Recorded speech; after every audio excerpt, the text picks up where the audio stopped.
Partimizin kuruluşundan bu yana Dava Partisi olmamız hasebiyle inancımız ve misyonumuz gereği hep halkımızla iç içe olduk. İlk seçimden itibaren halkımıza gittiğimizde şu sözü verdik halkımıza. Dedik ki diğer partilerden farklı olarak sadece seçimden seçime değil, sürekli seçimler döneminde, seçimler öncesinde ve sonrasında halkımızla iç içe olacağımızı, halkımızın yanında olacağımızı belirttik ve bu sözü verdik. Ve bu sözümüze sadık kalmaya çalıştık. Dolayısıyla gerek il merkezinde, gerek ilçelerde, gerekse köylerde hep halkımızın yanında olduk. Esnaflarımızı ziyaret ettik, sorunlarını sorduk. Batman halkının maddi ve manevi anlamda daha iyi noktalara gelmesi için çabalar gösterdik. Halkımızdan bize gelen veya bizim tespit ettiğimiz sosyal ve içtimai konularda halkımızın sorunlarını halletmeye çalıştık. Mağdur olan halkımızın yanında olduk. Haksızlıkların karşısında olduk. Bu anlamda Batman için elimizden gelen çabayı gösterdik, göstermeye devam ettik.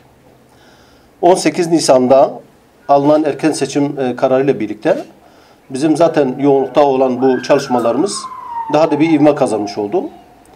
Şimdi il teşkilatımız, ilçe teşkilatlarımız, kadın kollarımız, gençlik kollarımız ve bütün üyelerimizle elhamdülillah çok yoğun bir çalışma temposu içerisindeyiz. 24 Haziran seçimleri seçmenimizin, halkımızın önüne büyük bir fırsat getirmiştir. Halkımızın bu fırsatı Hüdapar adaylarını meclise göndererek çok iyi bir şekilde değerlendireceklerini umuyorum. Zira şu ana kadar parlamentoda Türkiye halklarının hakkıyla temsil edilmediğini düşünüyoruz. Hüdapar adaylarının meclise girmekle birlikte gerçek adaleti savunacaklarını, Türkiye'de görmek istemediğimiz, görülmek istenmeyen olumsuzlukların karşısında duracaklarını ve bu olumsuzlukları kaldırmaya çabalayacaklarını, çalışacaklarını umuyorum ve bu böyle olacaktır. Dolayısıyla halkımızın Hüdapar adaylarını iyi değerlendirip mutlaka meclise göndereceklerine inanıyoruz. Bu fırsatı bu şekilde değerlendireceklerdir inşallah.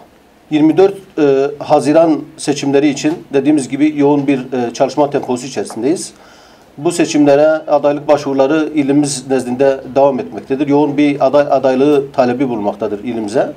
Batman adaylarımızla birlikte inşallah önümüzdeki günlerde tekrar basınımızın karşısına çıkacağız inşallah. Şunu diyorum halkımıza,